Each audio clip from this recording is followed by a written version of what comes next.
करके भगाया।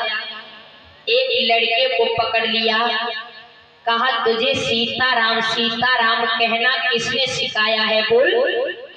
वो बालक बोला, अरे मुझे तो जो प्रहलाद जी पढ़ा रहे थे, हम तो वही पढ़ रहे थे।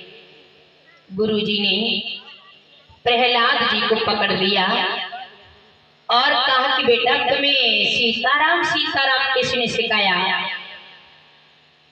प्रहलाद जी ने कहा गुरुदेव सीताराम कहने से कुछ हो जाता है। अरे हाँ लाला,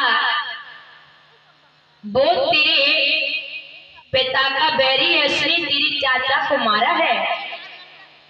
तुम्हारे पिताजी की डर के कारण कोई नारायण का नाम नहीं लेता है, भूल जाओ नारायण कहना, सीताराम कहना भूल जाओ। तो प्रहलाद जी ने कहा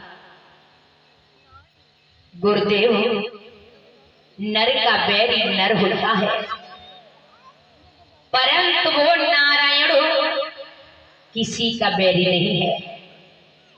पिताजी तो अनायास बैर करते हैं, आप पिता की बात छोड़ो, आप भी भगवान का नाम लेना शुरू कर दो। प्रभु का नाम लेने में गुरुदेव बहुत अच्छा लगता है, बहुत आनंद आता है। आप भी भगवान का नाम लो। गुरुजी ने सोचा अब जब बालक को हम तो नहीं पढ़ाई पाए हैं, जो खुद हमें ही पढ़ाई दी है।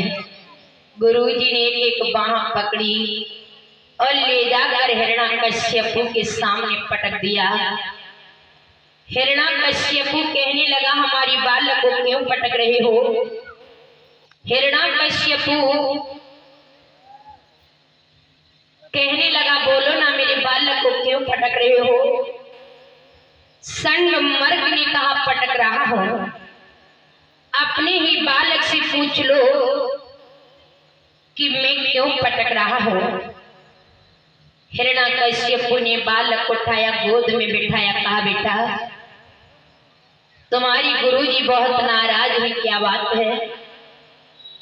हिरण्याकश्यपु की बात सुनकर प्रहलाद जी ने कहा पिताजी गुरुजी सो रहे थे, मैंने सोचा लाओ मैं बच्चों को पढ़ा दूं। जब मैंने बच्चों को पढ़ाया तो गुरुजी नाराज हो गई और मुझे मारने लगे।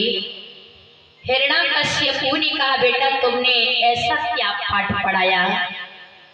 प्रहलाद जी ने कहा मैंने तो वो पाठ पढ़ाया जो गुरुदेव ने आज तक कभी पढ़ाया ही नहीं। अच्छा तो तुमने कौन सा पाठ पढ़ाया। प्रहलाद जी ने कहा मैंने तुम बच्चों को राम का नाम सिखाया। राम के नाम से दुष्ट को इतना बड़ा बैर था कि प्रहलाद जी को अपनी गोद से उठाया, जमीन पर पटक दिया।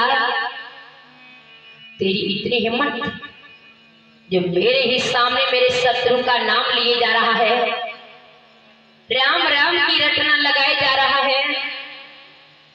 अरे मूर्ख, क्या होता है राम, कैसा होता है राम। तो आज हिरण्याकश्यप बोला